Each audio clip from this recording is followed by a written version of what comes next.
Fastidious. Fastidious. Ladies, gentlemen, and all people, pull up a seat for yourself and an extra one for your mother. Grab the good popcorn, move the game to your second monitor. It is time for Podcastidious, and I'm joined today by the fantastic, the amazing, the brilliant, the Swiss Ronaldo Plays. How you doing? I'm doing great. Thanks for having me, Fasti. Essentially, I had the idea, let's review, let's do a little tier list. I will show you, we've prepared this over here. First impressions, hot take, gut feeling on the, I believe, 8 new, is it 8? Yes. 8 new heroes coming to the game in the next month or two. So these are all from the test server. Basically, the way I envision this, I only know the kits of like 4 of these guys, right? Extensively, I only know the kits of 2 of them. I think you maybe 2 or less even, right? Yeah, I don't know them at all. So my plan is I'll queue up like a timer. That's what I was thinking. And then we can, maximum 3 minutes, I'm going to redo the whole kit as much as I can. So let me just set up the timer already, and then maybe you can let us know while I do that. What are you cooking right now? What's going on in Ronaldo world? Not much, honestly, not much. I am cooking a Xaris showcase video for Arena. Is Xaris his name even? I think Xaris, yeah.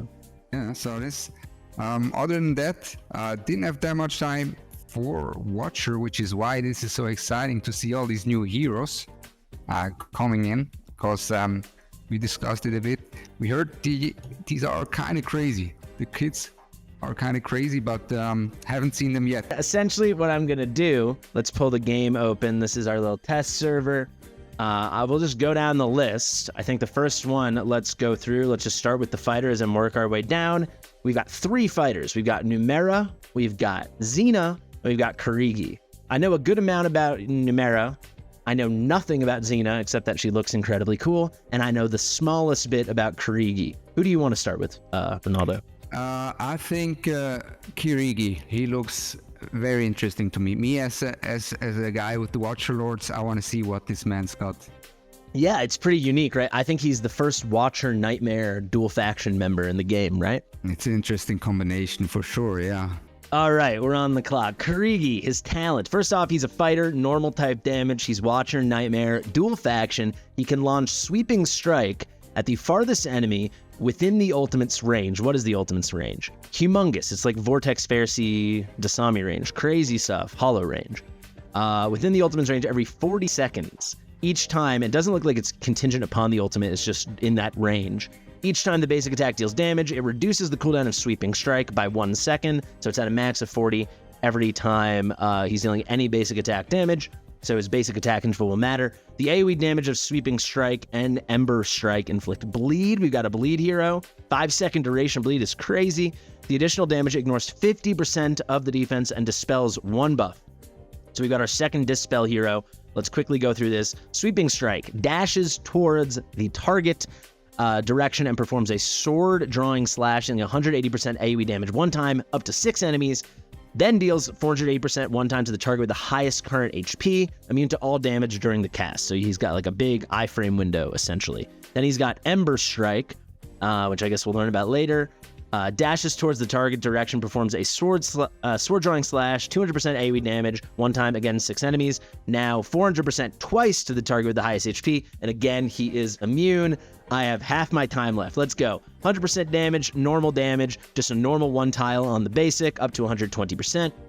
The ultimate, she's the blade, prepares to launch an extra Sweeping Strike, so not just on that cooldown thing that's getting lowered with the basic attacks from the talent. After up to 8 seconds, when receiving direct damage, and remember guys, crazy range here, receiving direct damage while sheathed, he parries, so he's going to stay in this sheath stance and then he'll do a counter. That's an extra Sweeping Strike as well. If the parry is triggered within 3 seconds of entering the state, it's Ember Strike instead, which as we remember, it was slightly stronger, right? So this was 180% and then 480% 1 time to the highest damage, and this one was 200%, 20% more, but then 400% damage to the highest target twice, so 800% total. Unable to use basic attacks during the sheath state. Very low cost here, right? Goes down to 600. I'm running out of time. And the damage goes up a decent bit. Now we've got parrying during tranquil reflection, which I think is the ultimate. Yes, increases attack, so a post-deployment attack boost starts at 20%, goes up to 10%. We're going to make it. When Sweeping Strike and Ember Strike end, there's a 15% chance to immediately launch an identical strike in the opposite direction. So I guess it's like the Vortex Hollow Pharisee range behind him. This strike cannot trigger this effect again, so you can only trigger the bonus once. It starts at a 15% chance. It goes up to a 25% chance. I'm finishing off with 10 seconds to spare. Let's just quickly do base stats, and then let's just take a peek. They're going to be high, right? 6470 on attack is very, very nice. 17 costs, quite nice. 2.6 attack interval, very typical for most of our fighters. There we go. Ronaldo, gut check. Confused. A lot of information. A very unique kit. I don't know exactly how the damage scaling works on that parry, or like how exactly does the parry work?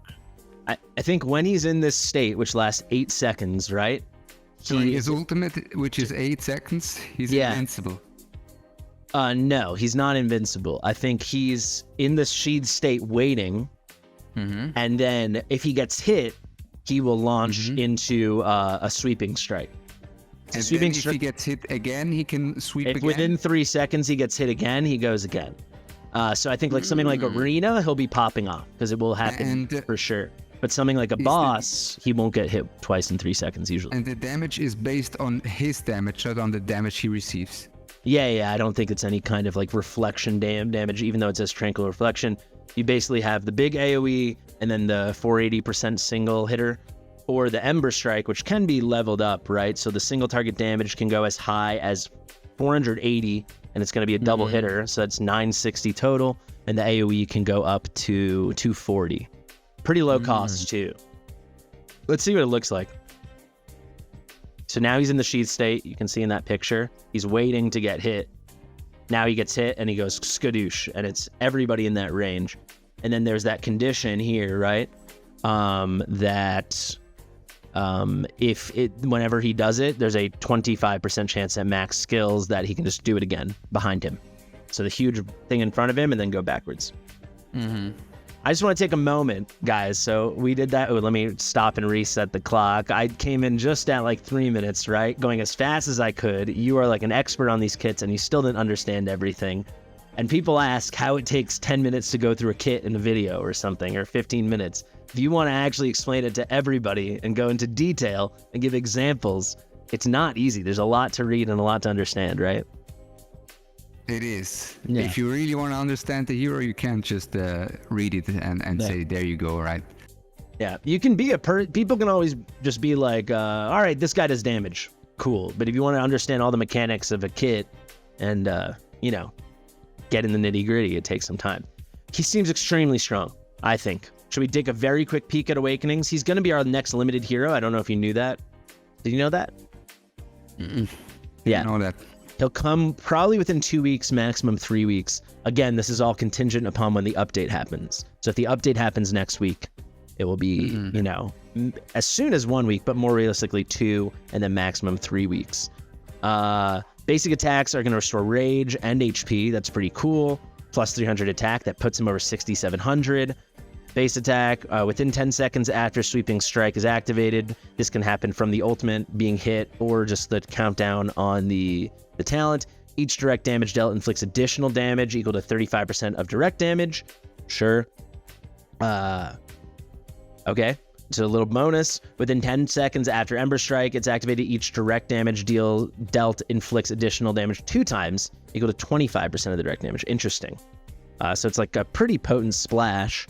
8% pen on the A4, and then the A5, the 2 big things, Sweeping Strike and Ember Strike, launch during the ultimate will always trigger swallow counter. So they'll always trigger the backwards hit as well. I think he seems really strong. What is your heart telling you? It's kind of hard to say. Can you show me the cost on the ultimate? It's 700, right? Goes down to 600. Very cheap. And the initial rage is 400 always. 400, yeah. It's very solid. Yeah. Yeah, he looks very strong. He looks very strong, but it's hard to really say how strong he's gonna be, as its kit is very unique, right? I know one of the fighters that we're gonna talk about later is pretty much straightforward damage increases, and I can tell you. Yeah, I think it's definitely an More precise, interesting. right? I think it's an interesting choice to make. This is a hero most people, or many people, will get, right? Because he'll be a 250 guaranteed. Pretty complicated kit for a guaranteed hero, I think. I think a guaranteed hero should be like nice and straightforward and everyone can get excited about. I think he's gonna be pretty strong. You know, something I actually kind of missed here. This last line of the talent, the additional damage ignores 50% defense and dispels one buff. That additional damage being on the sweeping strike, the 480% damage to the highest HP. So basically your boss, right? Ignoring half of the boss's damage. And then the Ember Strike being the 400% going up to 480%. Yeah, and inflicting the bleed, dispelling the buff, ignoring 50% defense. I don't think he's going to be like stupid strong, but he's going to be very strong. That's what my gut tells me. I mean, if the dispel defense gets changed, you know, from Xemra, he's gonna be solid for that. Yeah, well, it's not really an if, it's a whenever they're going to do it. Yeah, but it's just been a long time already, right? But yeah. Yeah, I would say he'll keep Xemra, if not clean of buffs, very low. You know, it's not the same as Lucius taking 5 off at once, but now that Xemra, when he's back to 0, he's actually back to 0. Yeah, he can keep it really low. If you get him really fast, 2.6 second attack and roll is like fine. Let's see what his Rage Regen based on attack is. All right, it's 10, so it's really normal. I say let's start this guy out. I can already think of at least one hero who's better than him. So let's start him out at number 2. How does that sound for you? And we're obviously going to move this around as we go. Yeah, you can put him on. It's a bit high. We have a lot of power. Yeah, I can think of 2. I can think of 2 that I like more than him. So I want to do him at 3? Yeah. I think that's good for all right. now. Next up, let's just keep going down the class list. All right. So we've got 2 more fighters. We have Numera and we have Xena. I think you're really excited about Xena. Do you want to save her or do you want to do her now? Let's do the Numera, because I also tested her a bit, right? Nice. And you also know a bit about her as well. I know a pretty solid bit about Numera. I think this is one of the heroes we both know the most about. All right, I've reset the clock. Shall we begin? I'm ready. War Guides is like saying Ma is forgotten already. That's correct. Let's just get Ma out of the way, actually, right? Oh, all right. I literally did forget him. All right, shall we do Ma very fast? Let's do more. He's got one of those OG simple kits. All right, 3, 2, 1, let's go. Okay, Ma is a fighter, normal damage, single faction, nightmare. As talent, each attack launch has a 1 in 4 chance, a 25% chance of inflicting bleed upon the target. That bleed is a 3-second duration, which honestly is pretty strong as well. Shows you how strong Kirigi's 5-second bleed is, though. Key thing about bleed, some people forget, you obviously know this, Ronaldo. It does do the true damage, the dot damage, you know, or dots damage over time thing. But it also is like kind of like a vulnerability. It's increased physical damage taken, and it does stack with physical damage vulnerability. So that's pretty cool. Deals 1 damage to one enemy. He's got 1 tile in front. So far, pretty disappointing with that really boring range. Goes up to 120%. The ultimate, Impalement. This is a square all around him. So it's like all adjacent tiles, the 8 tiles that touch his center tile. 3-second duration on this, 1,000 costs, which goes down to 900. 0 initial rage, which goes up to 400. And the effect duration goes up to 8 seconds. So definitely you'll need this level 4 because it more than doubles it. Hero executes 1 enemy within range, so just like Gluttony or something. Does not work on elites and bosses. Gains these boosts after a short delay. Attack speed plus 60, attack plus 20%, and that lasts for 10 seconds. So I guess actually the duration on this is always 3 seconds. That's probably the short delay. And then if you get into level 4, the effect duration of the increased attack speed and the attack, that goes from 10 seconds to 15 seconds. You can get that attack boost up to 30%, which is pretty good, not too crazy. And the attack speed up to 100. Let's continue. We're good on time. Bloody Shove. Each basic attack launched has a 15% chance to deal 120% damage to one enemy, knocking them back with 2 times strength. That's pretty good. Damage to targets inflicted with bleed is increased by 50%.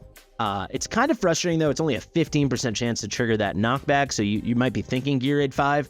but that's not reliable enough, I don't think, and it's not manual, so you can't... 3 times strength, I think. No? You could get away with it, I think. 2 times... I guess maybe he would die. Let's circle back to that. But the trigger chance goes up to 20%. The point is, though, it's not manual, so you can't even control it. Damage multiplier goes all the way up to 180%.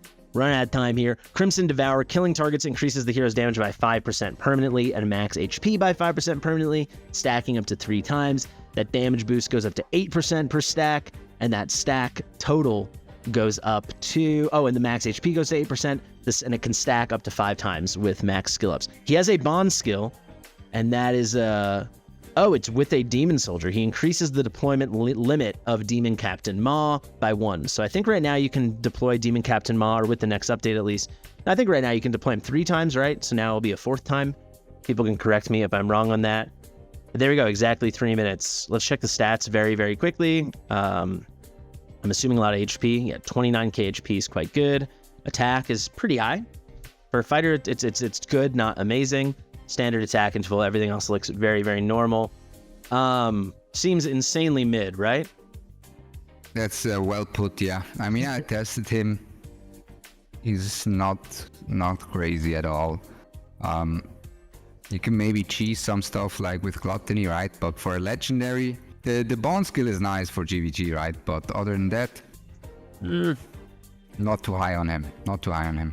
Yeah, let's check the Awakenings. He's 17 cost, by the way. I forgot to say that.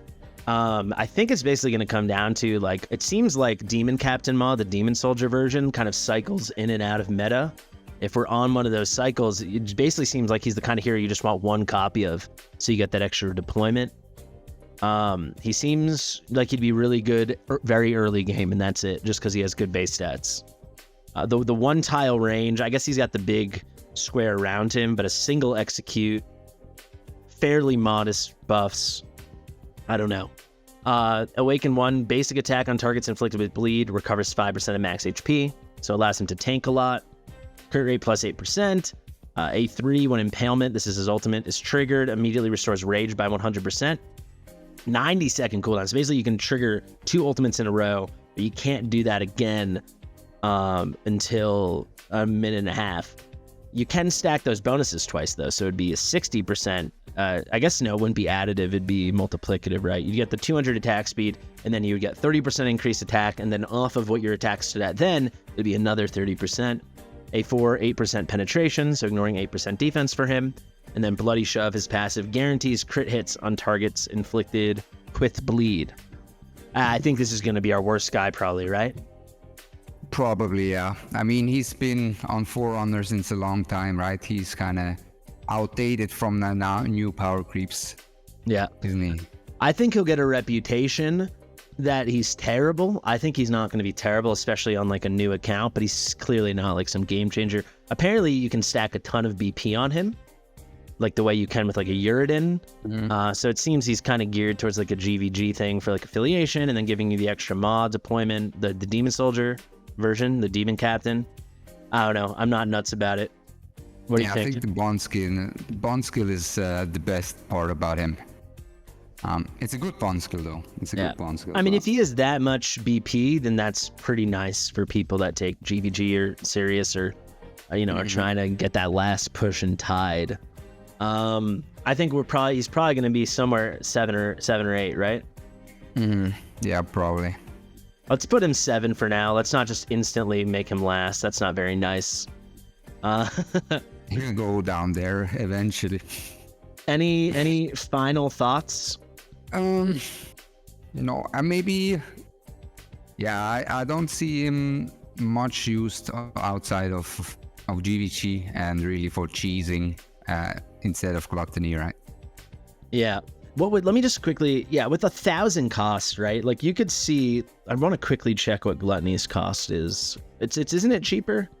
No, it's identical. It goes down to 900. Did he also go down to 900? He's kind of like Legendary Gluttony, except he's like, he does need attack if you want to do anything but execute, because he's not HP based.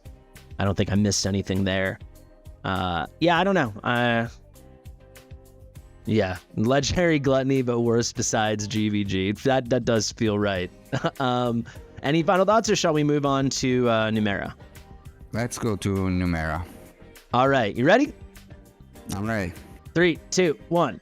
Numera. So she does not have a bond skill with Yovar. Let's start with that. It's incredibly disappointing because clearly they were made to go together. You can see here, if you bring her to max promo, she has that Zealot Arrogance range. Her talent, when she hits an enemy with a basic attack, she gains a spike. There can be at most 4 spikes. These are like the blades that surround her. They're gained from this effect gained from this talent effect at the same time. When she has 4 spikes, when you do trigger that talent, instead she will do a rage boost. So that's pretty nice. So after you got 4 of those up, her basic attacks are really going to help her ult cycle. Her basic now 100% damage to one enemy, and remember this range goes up with her promotions. So this goes up to 120%. She is a magic damage dealing fighter. I should have mentioned that. And she is a piercer fighter. So similar to like an Aracha, right? Aracha, Araka, whatever you want to call it. Same range, magic, damage, and a fighter from the piercers. Her ultimate, Nature's Wrath. She gains 2 extra spikes. So you can get 4 from the talent. Now it's up to 6. Rapidly, she launches all of them to random enemies in range after charging for a short period. You can see that short period being 3 seconds up there. And each spike's going to deal 180% damage. That goes up to 280% damage. So let's see if I can do math very quickly. 200, so that's going to be 12, and then it's going to be 1680 damage. The cost goes all the way down to 400, so you can cycle this like crazy. She gets a very full 3x4 range on this, but that is to be expected of a fighter with this range, with this basic range. The passive now, by the way, I'll just click this. Stuns are just saying, oh, this is something that's part of her kit. She inflicts a stun. It's a 1-second stun. You can get up to a 3-second stun when at least 2 spikes hit the same target in a short period. So this obviously won't work on bosses, but works in a lot of other content. She can trigger Toxic Surge 1 time of 50% damage per poison stack when at least 3 spikes hit the same target in a short period. This is basically like a poison explosion kind of thing. It's 50% damage times the number of stacks. It can do up to 40 stacks. So if you had many poisoners hitting a unit, perhaps we'll have some content that requires a poison comp, but doesn't really exist now. This damage can go up to 60% per stacks as well. The final passive, we're great on time right now.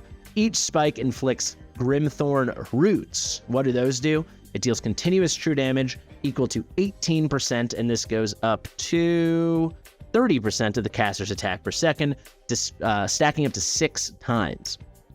Cannot be dispelled, and they last for 6 seconds. You can see they've got this yellow thing around them. I guess that means they can't be dispelled.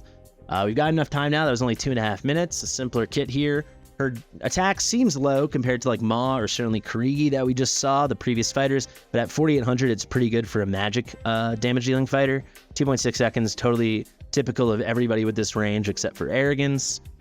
Rage Regen on 14. Rage Regen basics a little on the low side at 8, but it's pretty fine. You can see you'll be able to cycle a ton if you build her very quick, get her down to like 1.3, 1.4 seconds. This ult cost goes down to 400. You'll get the rage boost once you get the spikes up. What do you think, Ronaldo? She's a very solid. I think mainly the true damage part is what makes her actually very strong.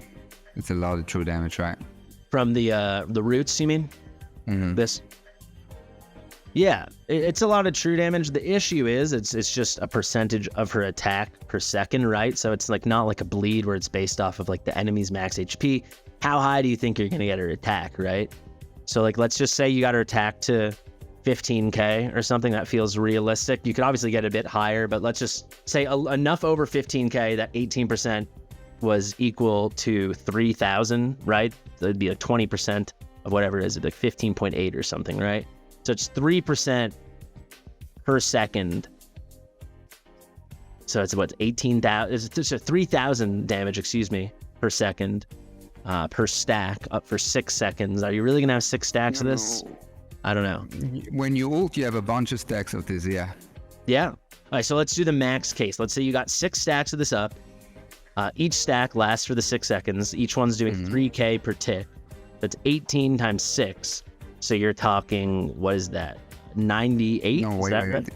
It's like 18% plus. I'm. Oh right, it goes to 30%. Excuse me. Okay, let's say you then let's do it this way. Let's say you got her attack. 180% of her attack per second. That's a lot. Okay, sure. So let's say you got her attack to 20k, all the way up to 20k, right? So you're talking 36,000 damage per second. Is that good? That's pretty good for the shield stage. That's true. Yeah, okay, so you're thinking for Guild Boss 2. You're thinking for the Aegis mode. That I agree with. I think for most content, though, I guess you could cycle through it a lot. Yeah, you could get inspiration on her as well. You could get it really high. That probably would be getting her up towards that 20k plus. I think I definitely agree. Guild Boss 2, I think that's pretty darn nice. Especially since she's going to be a stunner as well. I think she'll have some real viability there. The real issue, right, is it's just singular stun. Or do you know, you said you did some testing. Does this cycle if you hit twice? No, it's just one stun. It's just one stun? Yeah. So it's a slight bonus. Very quickly, let's do the Awakenings. 20% of the true damage dealt from the roots heals her, so that will help her, if keeping her alive in a Guild Boss 2 state or something. Plus 300 attack, that's really nice, bringing her over 5100. During the ultimate, increases damage by 25%. The spikes guarantee crits, that's kind of crazy. So then you can build her just attack, right?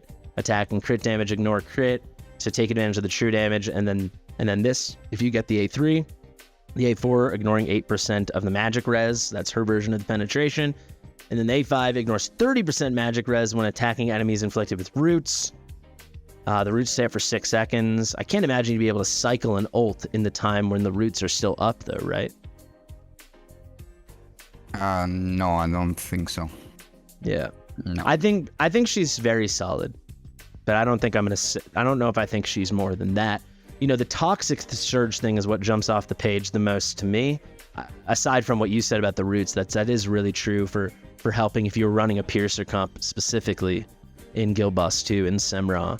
For me, it's like the toxic surge. Like if there's a way to make this a thing, I don't know. Could you see that being a thing?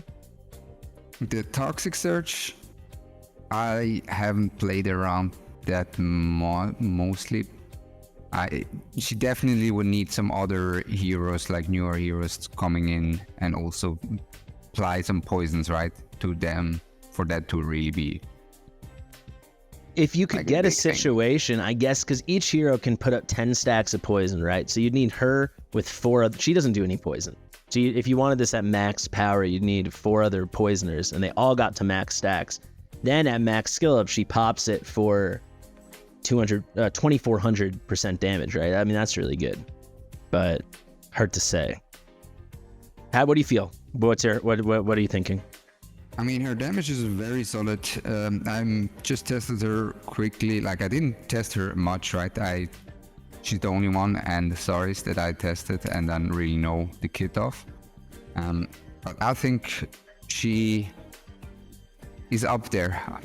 She's up there with Yasuo, or I don't know what's the name, and the Watcher fighter. Kirigi? Yeah.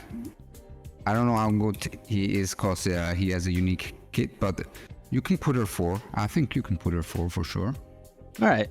For now, we can put her 4 for sure. Because the true damage is a lot. It is a lot. Yeah, I'll tell you one thing. She's 1000%. She's not bad. There's no way she'd be bad. How good is the real question? All right, let's continue on. So I guess we're up to the girl you were very excited about, Xena, right? Yeah, just briefly looked into her kit and I got excited when we were starting this out. Awesome. Yeah, so I know nothing about her. Nothing. So hopefully I can go very, very fast, and then I'll let you talk for a long time. We got another fighter here. You ready, my friend? I'm ready. All right, let's go. So we've got Xena. She is single faction Infernal 17 cost fighter. Let's check those stats very, very quickly. 6,444 attack is quite nice. 2.6 second interval. Very standard. 10 rage regen based on attack. 13 rage regen auto. Normal type damage. Let's get to the talent. When deployed, increases attack by 20%. So just straight up post-deployment, 20% boost always. All damage reductions by 30% for 30 seconds. Oh, wait, not always, for the first 30 seconds. Attacks also inflict burning on hit targets, so always all her attacks do in burning. Reduces the cost of her first deployment by 6, so she's only 11 costs her first deployment. Sounds very good for something like Arena. Let's get to the kit now. 100% damage goes up to 120% with a very typical 1 tile in front range. The ultimate now, let's see, does anything change when she gets max promo? No, it's not Valk or Ardia, but just 1 tick lower, 3 tiles in front during the ultimate. activates when deployed, increasing attack by 30% and crit damage by 80%. And that's on top of the other 20% attack boost from the talent. That's pretty crazy. Maybe she's a cycle kind of hero. Each attack deals 130% damage to up to 5 enemies in range. So nice kind of in between a multi-target and an AoE. The fewer targets hit, the higher the damage dealt, up to 260%. So I guess the base is 100%. That's really good. The initial damage can also go up to 150% with skill ups. This duration can also go up to 25 seconds. This skill can only be triggered 1 time per deployment. Okay. After the effect duration ends, reduces attack range to 1 tile head. Okay, I don't want to give too much opinion, but she feels like legendary fighter Amani. Like they want you cycling her a ton. Crazy boosts that she's getting. Callous Flames, when attacking targets inflicted with burning, deals an extra true damage equal to 20% of the hero's attack 1 time. The more stacks of burning the target is inflicted with, the higher damage dealt, up to 40%. They're not telling us how many stacks you need. I guess that's a little annoying to me. That basic damage, I guess it means the basic true damage, that can go up to 30%, an additional 10%. I assume that's how to read this. It's not the burn bonus.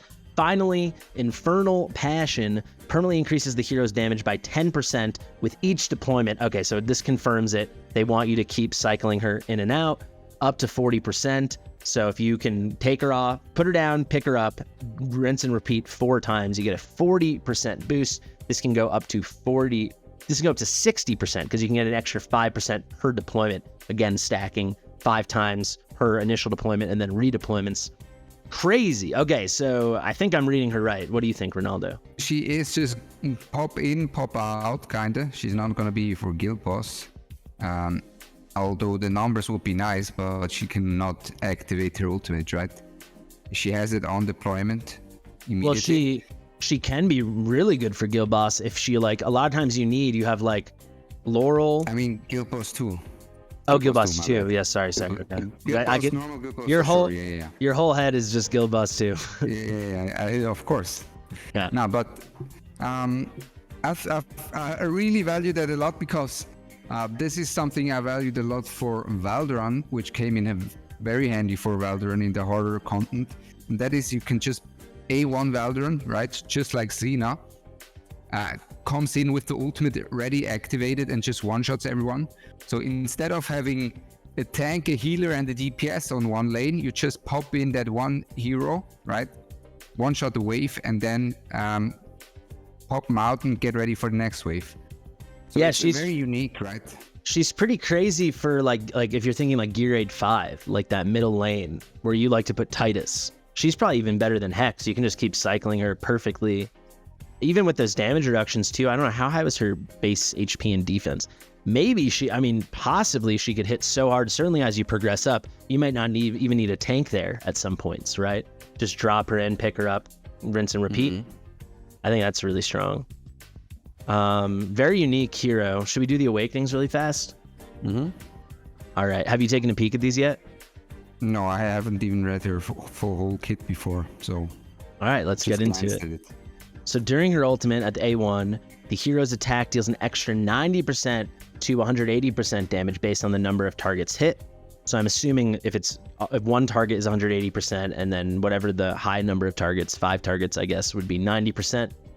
Let's go now to the A2, plus 300 attacks. So that takes her attack over 6,700. I think it'd make it 6,744, which is really crazy. Okay, this is really good. A3, this is really good. When receiving fatal damage during the ultimate, enters unyielding for 5 seconds and then dies immediately after. So similar to like a Valeria during her ultimate. She's basically, the way you're going to use her, she'll always be ulting, right? At max skill ups, it's going to be 25 seconds. You'll want to just keep that cycle going. Hero cannot be healed during unyielding and cannot be revived after it ends. Oh, okay, interesting. Cannot be revived at... Oh, but she can be redeployed though, right? This is just saying she can't be picked up by Valkyria or something, right? Mm-hmm.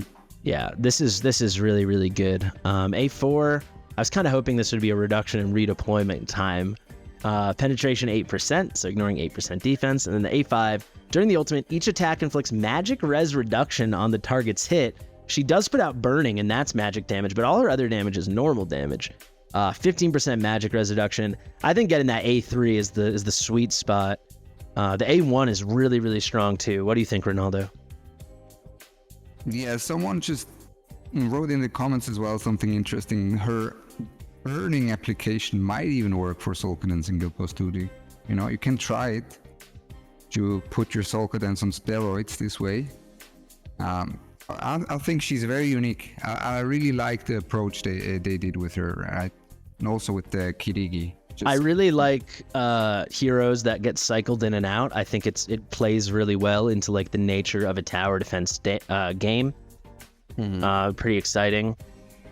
So all in all, I think she's by far my favorite we've gone over so far. Her a Kirigi, but I think she jumps off the page as like insanely unique.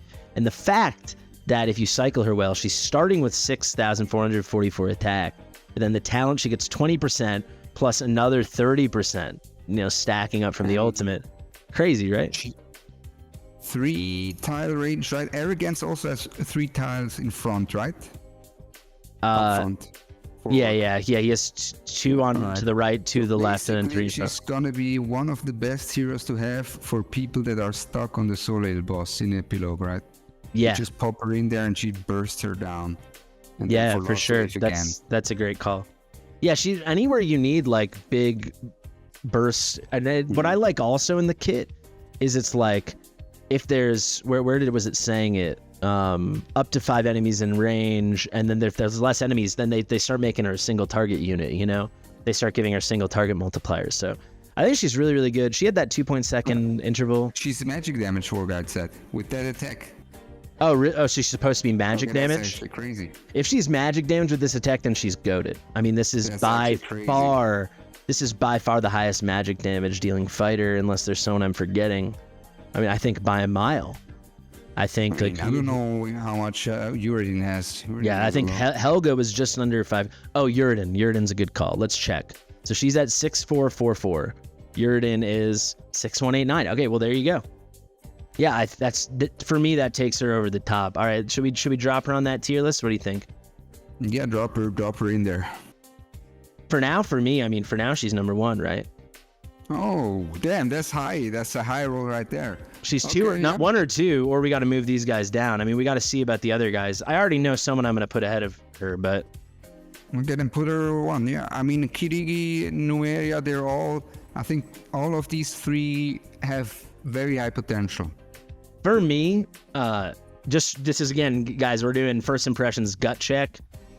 There's a clear tier difference between Xena to Kirigi to Numera. For me. Okay. But you feel the same or you feel different? From the numbers, yes, but it's like I said, I just have a hard time. Usually I play out the fight in my head already, and the Kirigi fight is hard to imagine in my head. That's true, especially because it seems like there's this big emphasis on Kirigi dealing this backwards damage, which is like, you're doing that when, like, it's a couple stragglers got past you, and then he's picking them up. I mean, it feels not like the most necessary thing in the world. One thing I could think with it, if you're using Kirigi in Guild Boss 2, you could like point him left, and then when he triggers it, he'll still hit Guild Boss 2, right? Because the range to hit him is so big. But yeah, I don't know. It's I agree with you. It's weird. Who do you want to do next? Should we just keep going down the list, or? We have Maw. That's the most important one. We did all the fighters with just half of our heroes. We have 1 marksman. It's Sanja, who had her name changed to Lady Alexandra. Should we do this? Let's go over free-to-play hero, more or less.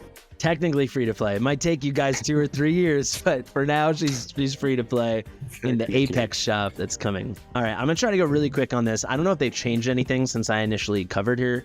I reacted to a Destin's leak thing, so let's see. You ready? I'm ready. All right, let's go. Boom. All right, we got Lady Alexandra, formerly known as Sanja. Basic attack is a 45% chance to release piercing precision instead of the normal basic. This is a rapid double hitter, or rapidly attacking 2 enemies, so 2 target hitter, in range 1 time respectively with 2 weapons. She's dual wielding, each dealing 180%. She does piercing damage, by the way. Reduces to 120 when there's only 1 enemy in range. Got it. So it's 180% on each of them, or if there's only 1 enemy in range, it's 120 twice to the same guy. so then it actually is a double hitter. The basic now, pretty crazy range. Let's see, does this, okay, obviously, because with promo, typical single target marksman goes to a 3x4 range. Very annoying how they show this at levels 1, who cares?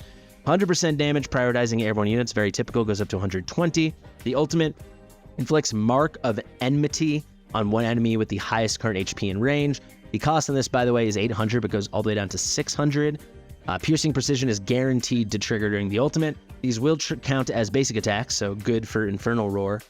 Mark of Enmity damage reduction goes to 20%. Let's actually click on that so we know what the heck's going on. Reduces damage dealt to the caster, so damage reduction on stuff coming into her by 30%. This goes up to 50% with skill ups, and increases damage received that the caster deals at 15%, and this goes up to 25%. So if you got that mark, you're taking more damage.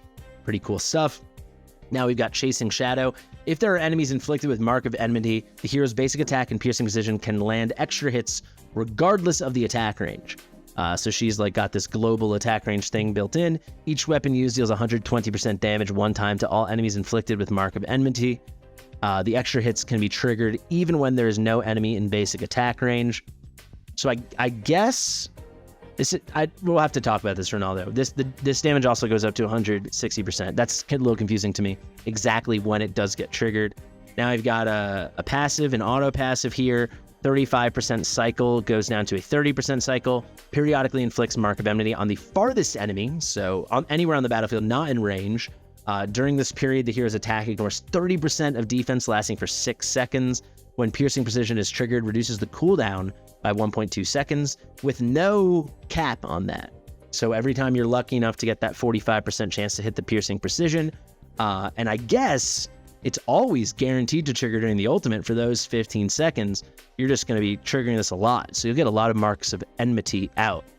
When Piercing Precision is triggered, reduces the cooldown by an extra 0.3 seconds, 0.5 seconds, so it becomes 2-second reduction in cooldown per Piercing Precision. And the standard cooldown goes down to 30 seconds, so that's the new base. And also, instead of ignoring 30% defense, it will be 50% defense with max skill ups. Coming up on 3 minutes, finally, her Arena Mastery is increased 15% damage. Let's get to those stats, and then let's get your thoughts. Crazy high attack for a single target marksman at 4291 is her but her cost is way high too. So her cost is all the way up at 18. Because I guess because she's got this global thing, they're not giving her the single target treatment. Interesting to me, because someone like Idril is 11 cost. The typical thing for a legendary single target marksman would be 12. The rest of the stuff looks normal. 2.0 second interval, 10 rage regen based off of her basics, and 14 rage regen auto. What do you think about this? So Mark of Enmity, whenever it's active, she has 50% defense threat, right? Whenever she's hitting a target that's wearing the mark. So either during her ultimate or when the passive is triggered. Yeah. Well, I think the defense shred, it's tied to this penetrating vision window. And because otherwise it's just increased damage received, like almost like they're wearing a vulnerability to her. But I think it's basically this penetrating window, which cycles every 30 seconds, but you can get way lower if you keep hitting those piercing precisions. She's going to be the kind of hero I think you want to build super duper fast. So if you theoretically, let's say it's every 15 seconds if you're hitting a lot, or 14 seconds, you're getting like a 6-second window where she's having any of her hits, regardless of marks anywhere. I think it's 2 separate lines here. The question I have, though, is like this thing over here. If enemies are inflicted with Mark of Enmity, the hero's basic attack and piercing precision can land extra hits regardless of the attack range. But what does that mean? Like, is it saying she'll hit who's ever in her attack range and then she can also do an extra hit? Or is it saying she can just hit them? The extra hits thing there is throwing me off. Do you know what that means? It's weird. What do they mean in their range? She has to be in range anyways, no? Well, because if someone's wearing the mark, she can hit them regardless, anywhere on the map.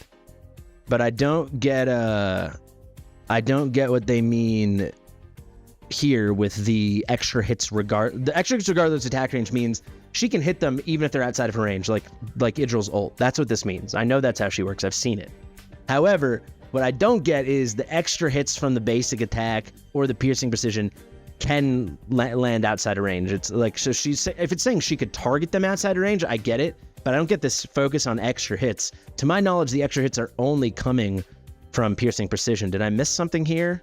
Do you get this? Yeah, it should only be piercing precision double tap, no?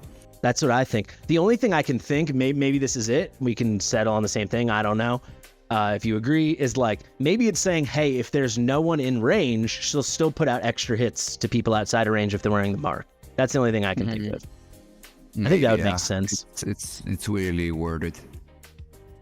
I will say she's going to hit ridiculously hard. That is a guarantee, I think. There's a ton of defense shred, like you said, that cycles. I think you'll get a lot. It's nearly a 50-50 on that piercing precision proposition. This hits really hard and can be a double hitter. I think she's gonna, if she puts a lot of marks out, which she'll cycle her ult a lot, I would assume there's going to be a mechanism, I hope, that if there's two enemies in range, two targets, and one already has the mark, she'll put the mark on the other, and then she'll periodically do it on the farthest person, so obviously someone outside of her range.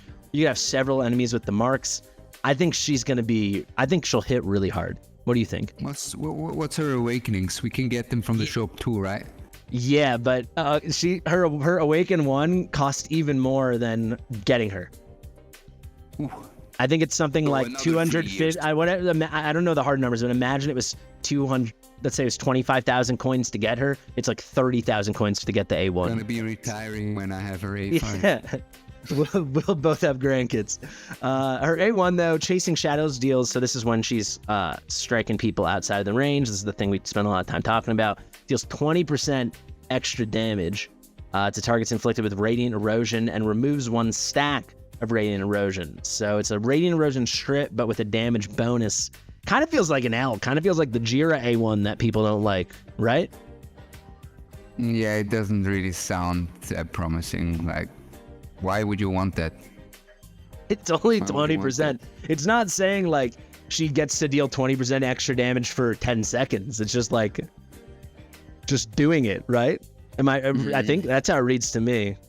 I mean, it's a terrible thing to have also for Thalen. I don't know why they put it in. Yeah. Strange A1. Maybe once we do test it, we'll learn more. Plus 300 on the A2. So granted, she's expensive at 18 costs for her hero type, but for basically a single target marksman, that puts her over 4,500 attack is like so high. Actually, let's check what Yovar's 15 costs, or 16 costs. What's his attack? 42. So she's like, it's her and Yovar. They're like in a league of their own for, that's more than even the AoE marksmen that come in at like 4,000. That's like, it's a ton of attack. Where are you, Lady Alexandra, Sanja? If an enemy dies with Mark of Enmity, the hero restores rage. That's pretty sweet. That's really strong. Who's getting her A3? But that's really strong, right?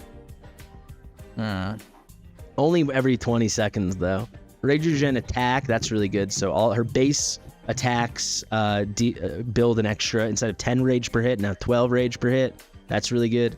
And when piercing precision in the A5 now deals damage to different targets, increases damage dealt to each target to 240%. So increases it by 33% more damage. The A1 is very bizarre. We'll see how that evolves. The A3 seems the best to me. Overall, I think she'll be like amazing for like anti-air arena. I would think she'll be really good in Guild Wars because she's just hitting everything all over the map. You know, as soon as someone's deployed, I'm assuming she'll get a quick trigger on this and just start hitting them. They increase damage in arena as well. She has Piercer and Arbiter dual faction, by the way, for anyone that didn't catch that. I don't know if I said it. I don't know if she's worth the amount of time it's going to take to get her, but she's going to hit insanely hard, I think. What's your conclusion? Yeah, I was just comparing her to Sargak right now. So I was reading Sargak's multipliers and everything, because he also has a 50% thread. And the GVG part is definitely something, right? I think that could actually be a very solid for her, especially being in these two factions as well. Yeah, I agree. So GVG, I think she's going to be amazing. The good thing is, hearing the awakenings, I don't think the awakenings are really needed for her at all. So agreed. You don't really need them. And damage-wise, I think she's going to do a lot of damage. But the multipliers are not that high. It's mainly the defense shred, what it comes down to. It's not the multipliers aren't so high, but she has that 2.0 second interval. She's got so much damage ramping, and then she's got that shred that will come, and she's got such high base attack for who she is. I think she's going to be like the hardest hitting single target marksman besides like Silas, but she'll be global. So I don't know. The issue I have with her, so I'm deciding where to put her, and then I want to hear what you say, is like by the time you get her, you've beaten so much of the game. So it's like she's going to be such a heavy PvP hero where she'll be really good, but that makes her less exciting to me because it makes her kind of niche. I don't know. Yeah, I agree with you on that.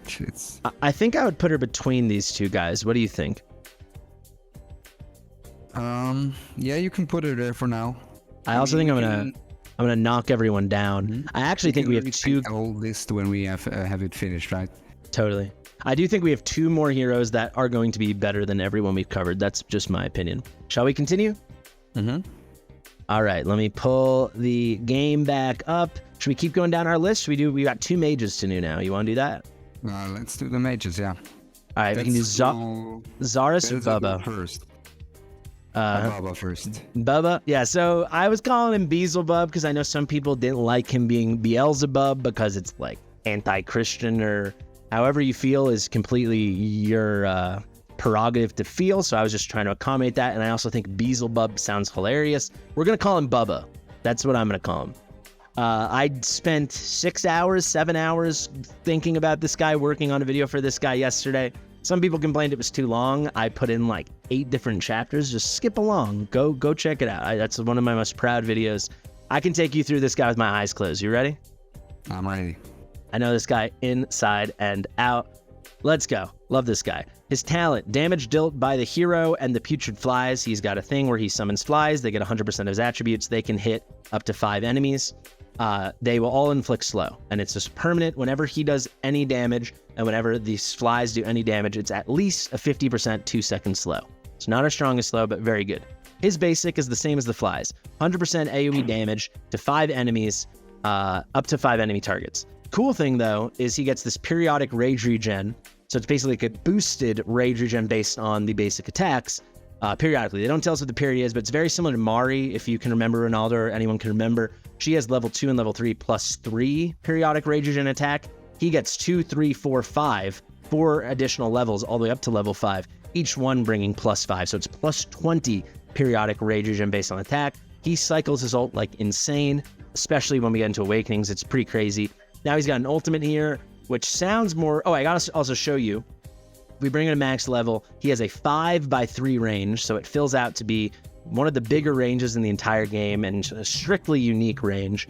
The ultimate here, he summons the flies. The flies generate a powerful vortex, so it's a nice displacement effect that basically clumps 10 enemies with 2x strength towards its center, and that whole period of those 5 seconds, you're doing big boy slows. So 2 seconds minus 75% movement speed. You can get the duration of this, not of the actual vortex effect, but of the ultimate lasting up to 22 seconds, and you can get the cost down to 900. The initial cost is 700. You might be thinking, why does it need to last longer? That's because he's one of these annoying heroes in the game where like he has 2 passives actually, and they're both just saying, also when he ults, he also does this. So let's do those now. He's got Plague of Ruin, same giant range here again.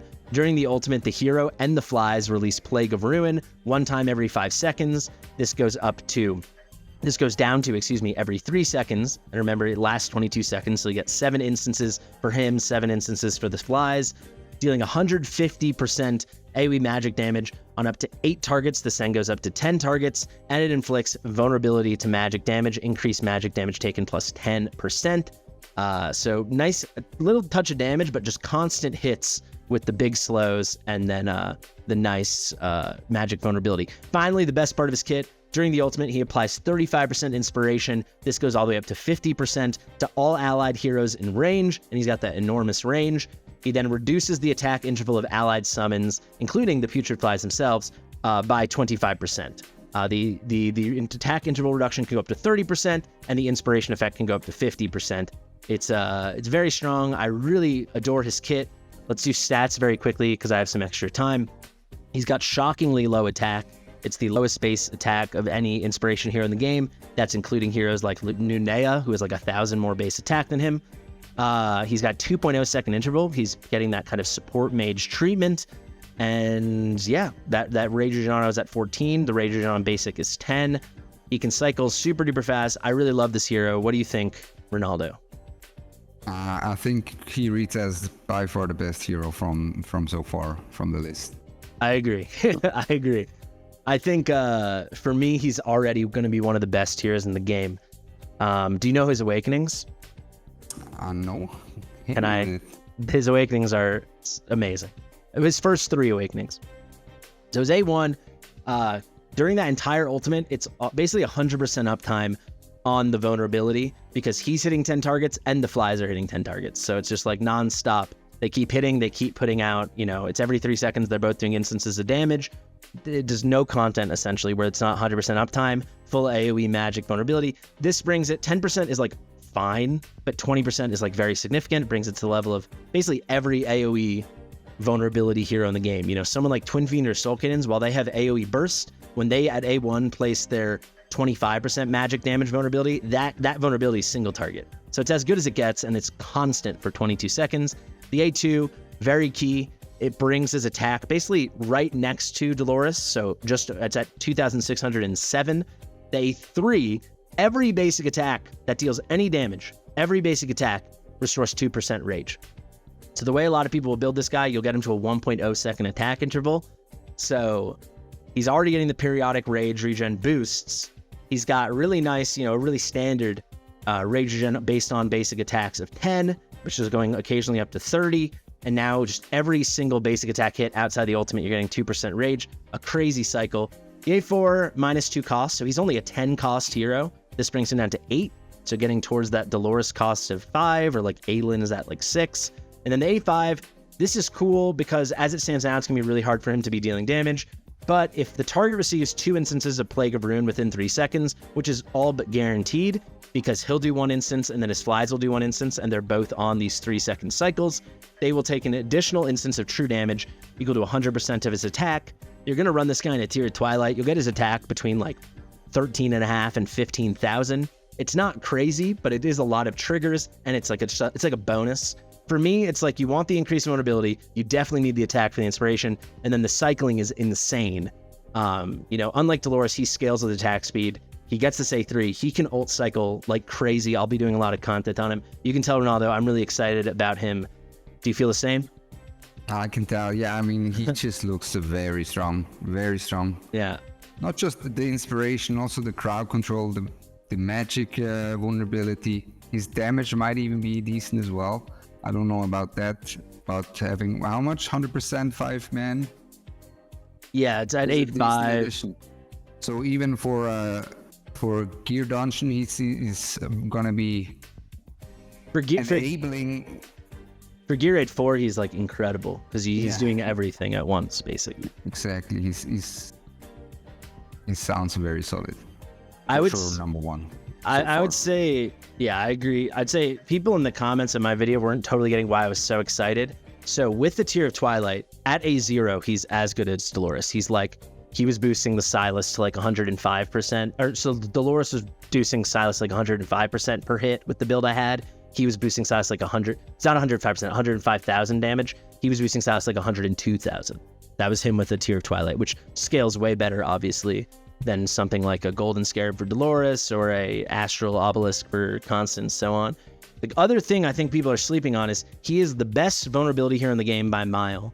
Like Mari does it a lot, right? But she's picking and choosing who she hits with her icicles. Him, when during his ultimate, granted it's not always, but if you cycle him well, it's very high uptime. During that ultimate, everyone has inspiration in the range, and everyone is taking magic damage vulnerability the whole time. It's always there. And then the other key thing is he's the best slow hero in the game. Everyone is always slowed. There's no like greed cycling in and out of his ult where like they're super slowed and then they're going, and they're super slowed and they're going, or Mari where again she's picking and choosing. So to me, he's like inspiration at A0 is about as good as Dolores. Crazy 3x5 range. He's the best slower in the game, and he's the best magic vulnerability hero in the game. I really like him.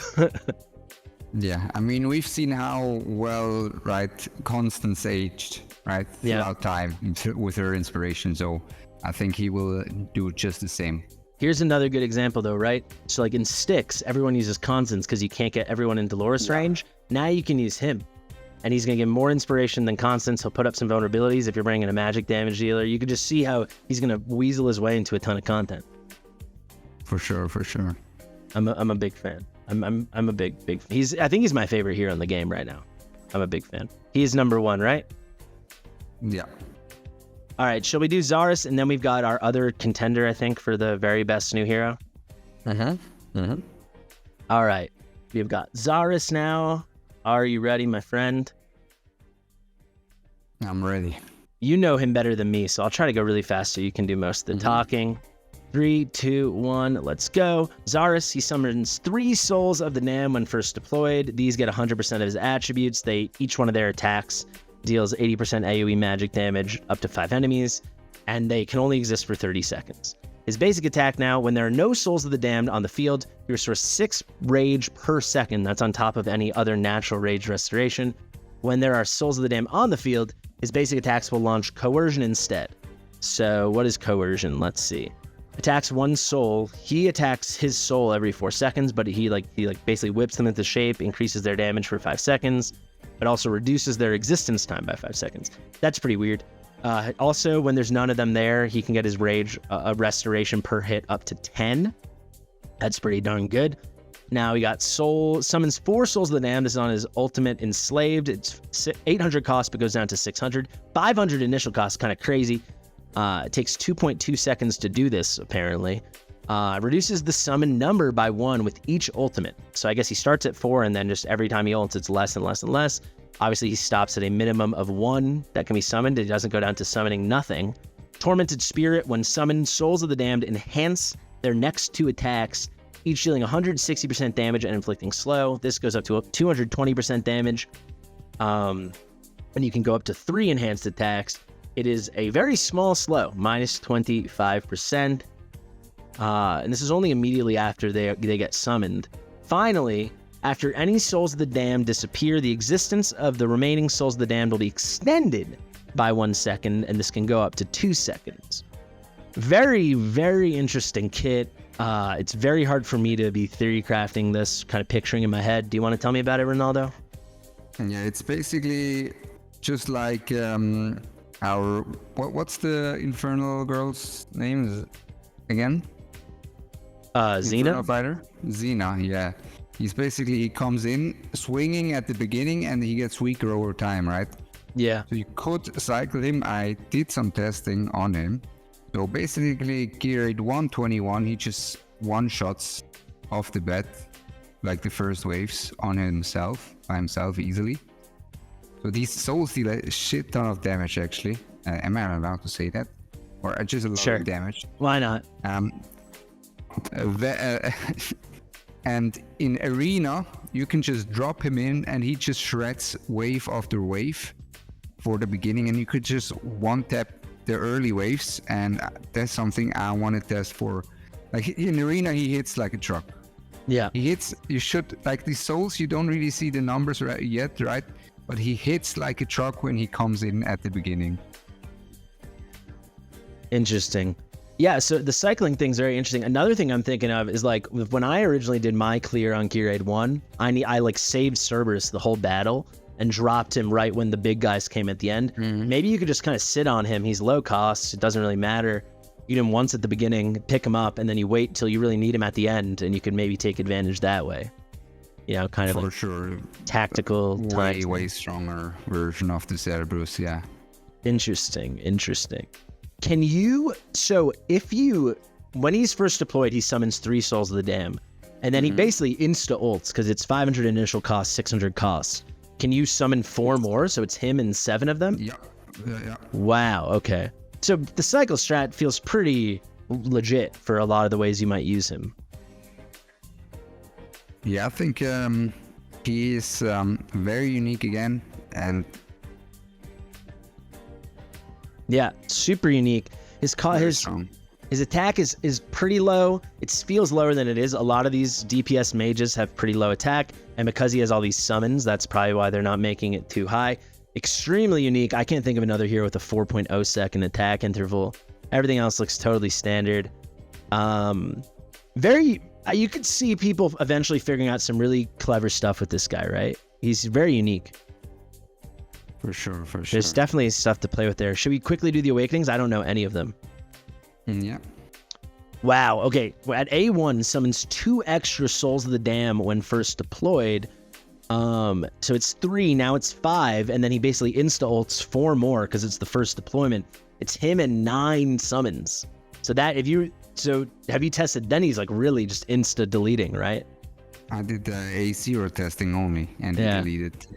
Yeah, that's pretty OP. You could also see him if you wanted to cycle DPS for like a Gear Aid 4, maybe.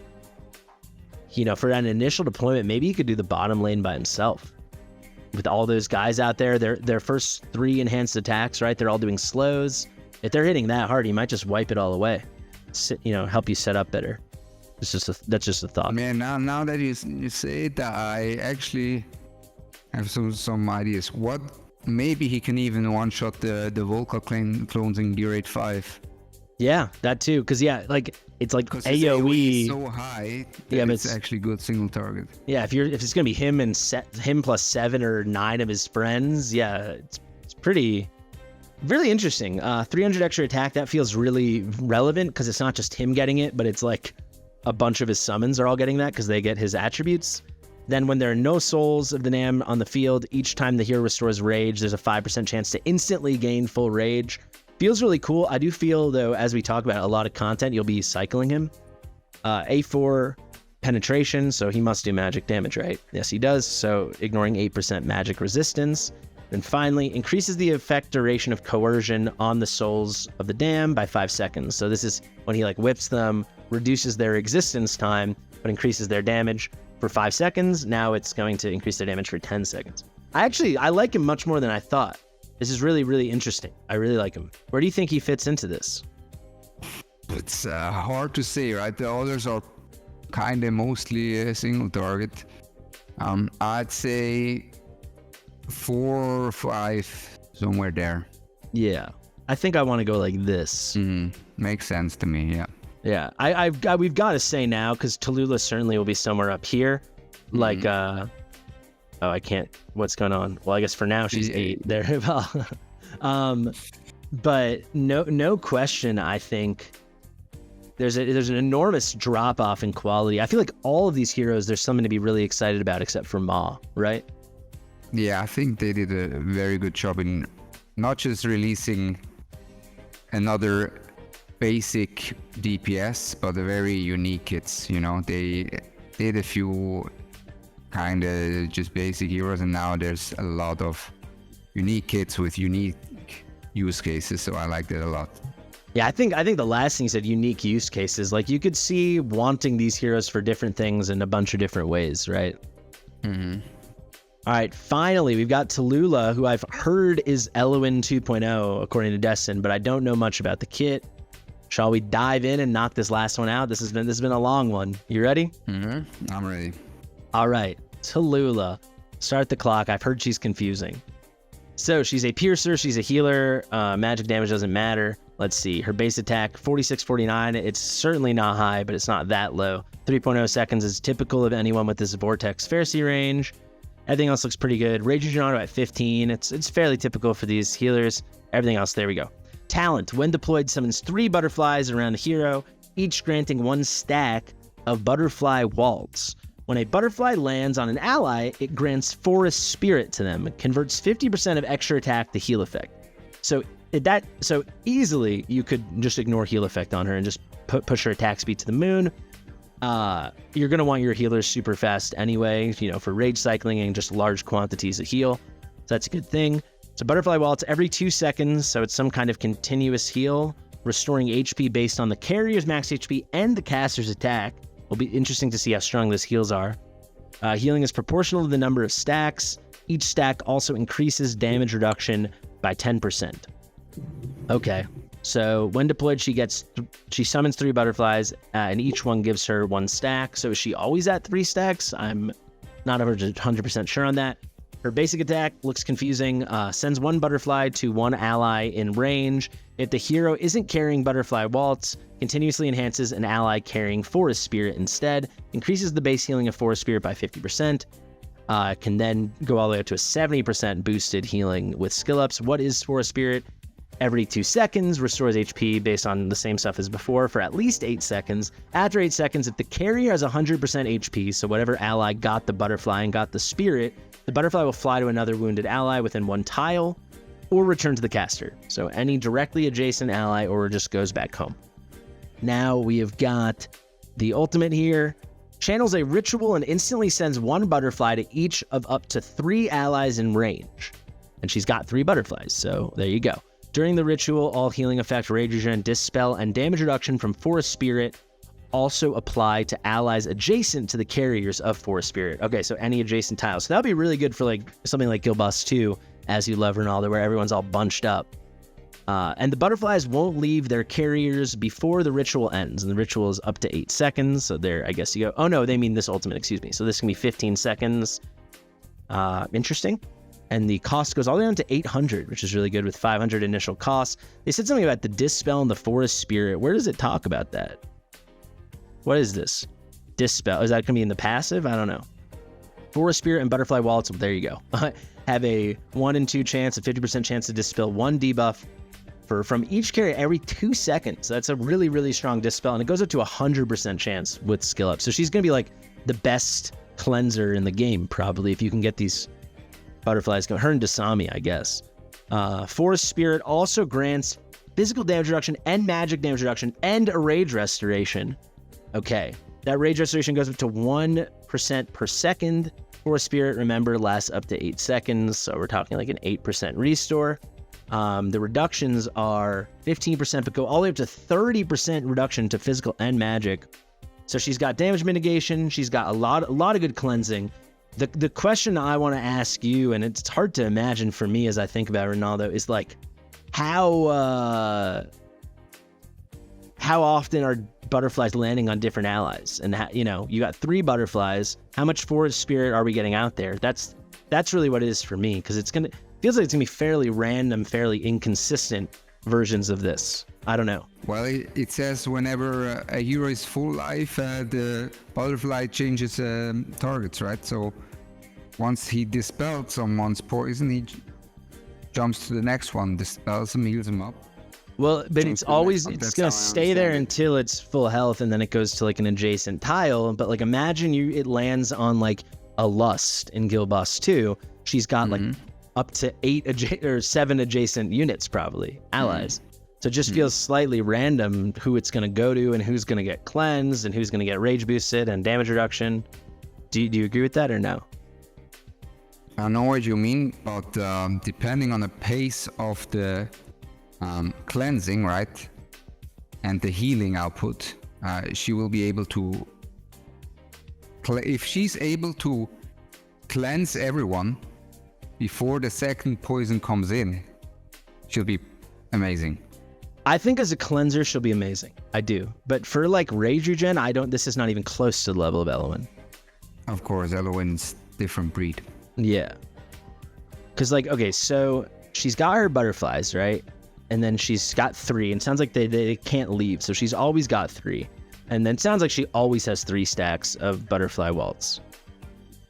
It's what it feels like, because it's depending. It's no timer on there. Yeah, so right. It's always 3 butterflies. Yeah, so they're there. Doesn't look like they get her attributes, so they can't die. So every 2 seconds they're gonna restore HP, but they land on someone, and then it becomes 4. So how does it? So I'm missing one key thing, I guess. When a butterfly lands on an ally, okay, so it's Butterfly Waltz, but it's not, because it just immediately becomes Forest Spirit, right? Like, when is it Butterfly Waltz? It says if the hero isn't carrying Butterfly Waltz. But she's always... Oh, I get it, I think. I get it. All right. If she doesn't send any butterflies out, and everyone's fully healed, she's just Butterfly Waltzing. And then she sends the butterflies out, then it becomes Forest Spirit. But this is the thing, right? So obviously you're seeing damage reductions, you're seeing heals, you're seeing cleanses, all that good stuff, right? You're seeing rage regen. We're all thinking Gil Bust too, but she's got this giant range. You're clearly going to have everyone in her range, like a Fasti, right? So she has 9 allies in range, only 3 butterflies to spare. It's like you said, they're doing a continuous heal per 2 seconds. If they're not healing really, really fast, you're just kind of cooked. You need those butterflies hopping around left, right, and center to whoever isn't healed to keep them healed, but then really to cleanse and rage regen, right? Yeah, but I think the cleansing should be very solid. The cleansing, once the poison is gone, for example, for the samurai example, once the poison is gone, you will have that hero on max HP relatively quickly, and then you can get to the next. Yeah, you're probably right. So for her, it's like I need to see it. I need to see those butterflies run around, you know, to know it's like maybe you're right. Maybe it's like 2 or 4 seconds on each one, and you're just good to go. It's like quick cleanse and then 2 seconds of healing, and you're good, right? Yeah, especially if you have another healer. Dasumi works very well as well for the dispelling. I feel like actually Dasomi's still going to be better because Dasomi's just doing it. Dasomi's just putting out the incense all the time, right? Whereas for her, the butterflies are going to go to another wounded ally. But if let's say you're running her in Eloin or you're running her in Fasti or something, right? Your heroes are going to be healed most of the time. So the butterfly's just going to go back to her if there's no wounded ally to go to. I mean, if they're poisoned, they're always wounded, right? Yeah, but that's one state. Yeah, so she'll be yeah, okay. So you're right. So other than that, you're right. I don't think she's mainly there for Eloin replacement for people that don't have Eloin. Yeah. She's like, if you don't have Dasami and Eloin, she's going to be a godsend. But yeah, I think you keyed in on it, and I'm just jumping ahead. It's like I heard about her being like an amazing rage regen hero, an amazing reduction hero. This feels very fickle when you're getting those big damage reductions and when you're getting the nice rage regen, because the only time you're really taking this constant damage and you're getting those effects is when you're poisoned. So I think for that phase 3, she's like awesome, but she's not like Eloin giving the constant rage all the time, and she's not gonna be like Fasti giving the constant mitigation all the time. The rage regen is nice, but it's like you said, when they fly back to her, they're not gonna give rage regen to the units that you want to get the rage regen, right? That's kind of the problem. Okay. No one's saying she's bad. She's clearly good and gonna be really valuable for a lot of accounts. But for me, like she's a new Eloin replacement. She's not Eloin 2.0. She's worse than Eloin by a lot, in my opinion. I mean, maybe she's gonna be the better cleanser for Guild Boss 2, but other than Guild Boss 2, she's gonna be worse than Eloin for sure. Yeah. All right. I mean, it's definitely interesting. I think I'm lower on her than I anticipated. She's definitely good. I'm certainly not saying she's good, but also she doesn't have very high base attack. So we'll have to see how good. I'll have to test her out. That's what it's going to be. It's a decent base attack for a healer. Yeah. Okay. But I mean, well, keyword being decent, right? Like it's the same as like Fasti. But if we look at like Eloin, I mean, we're coming in at 5,700. If we look at who are some other top healers? Dasami's way up there too. Dasami's lower. Yeah, I guess. You know what? Eloin's just so good. Let's see. Where's Leia? Leia's at 54.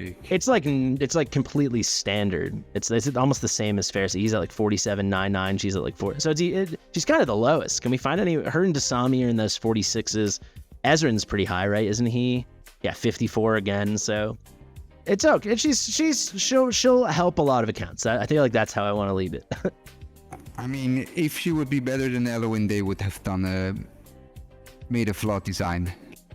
Agreed, but I don't even think she's close. I think she's very solid, though. I think she's she's better than solid.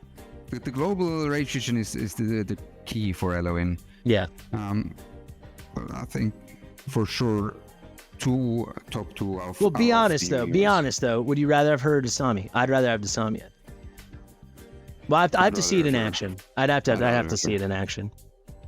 Fair enough. Okay. Well, yeah, I shouldn't speak too soon before I've actually tested her. This is the first impressions. Where do you want to put her? Somewhere around here, I'm guessing. Easy top 2 for me. Easy top 2. Mm-hmm. All right. You are the guest. I will respect it. You don't think... okay. You don't think she's better than... Oh, sorry. I meant to do that. That was a mistake. Yeah, you know what it is? It's just the 2.0 throws me off. 2.0 makes me think better, and she's not. But she's definitely good. Ronaldo, this turned into such a long stream. I really appreciate you being here with me. I know it's getting slightly late. We're over where you are. You got any final thoughts about these guys? I mean, it's a pretty cool bunch of heroes. Yeah, I think the top 2 are kind of in a group in themselves. Then the 3 to 7 even, they all have high upside. Like, I'm excited for all of them, especially... Yeah, I'm kind of excited for all of them, not gonna lie. The Bubba, like you said, is gonna be crazy. Mainly his faction might be... but his faction got a lot of bonuses. I think people are a little wild. Like, I agree about Constance, that she's got awesome lords for a lot of relevant content. But this idea that people are just running infernal comps all the time, if you don't have Soulkins, I just don't think it's true.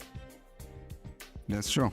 That's like the places true. The places you're gonna use Bubba, right? It's gonna be like Gear Aid 1, you're bringing a Cultist Lord. Gear Aid 4, you're bringing a Cultist Lord. So that's like the main PvE stuff. And then I think he's potent enough that maybe we're gonna see. We're already seeing like Morgan and Dahlia, right, in GVG. Throw this guy in the mix. Vortex pulling everyone back from the portal. You know, constant slows, constant vulnerabilities. Like, imagine how annoying Mari. GVG immediately popped in my head when you read me the kit. And it's a way to get inspiration now, right? Like, basically, it was like, it's pretty cool, I think. Yeah, he enables a lot for cultists, right? Yeah. No, yeah, I mean, it'll be interesting. Obviously, he's not going to be like, cultists will never be like a boss faction because it's so heavy with the AoE, but I think it's pretty exciting stuff. Pretty happy with what we got done here, Ronaldo. Anything you want to plug? Anything you got coming up? In the next few days, I will upload a video to Xaris. Like I said, I already tested him in AoE Arena, and there you're gonna be able to see. Yeah, the man takes apart every wave by himself. Can you do me a favor when you do that? Can you also test him at A1 at the end? Sure, I can do that as well. Yeah. I mean, the first wave he tears apart anyways, but I will test the gear dungeon as well with A1 for sure. Yeah, that'll be really cool. That'll be really cool. All right, well, here's our list. Coming at number 1 is Bubba. Then we've got Talula at 2, Xena at 3, Lady Alexandra, a little name change, at 4, Kirigi at 5, Xaris at 6, Numera at 7, Ma at 8. I think we can, for me, there's a definitive tier 1 of just Bubba, then probably a clear tier 2 of, I would say, these 3, 2 through 4, but I can hear you, Ronaldo, that Talula is definitely better. I would say everybody 7 and higher is quite good and exciting, and then Ma, we'll see. Ma is happy to be there. Happy to be there. He's just happy to be invited to the party. Ronaldo, thank you so much. I really appreciate it. Everybody, thank you so much for watching. I've been Fastidious. This has been Ronaldo. His information will be in the link to the description when this comes out as a video. It will be in the comments, all that good stuff. Ronaldo is, we've known each other as long as both of us have been playing this game, so pretty cool that we're still in touch almost a year later. Maybe over a year later, I don't even know. Awesome stuff, dude. Keep it up. I've been Fastidious. Share it with your mother. We'll see you real soon. Bye.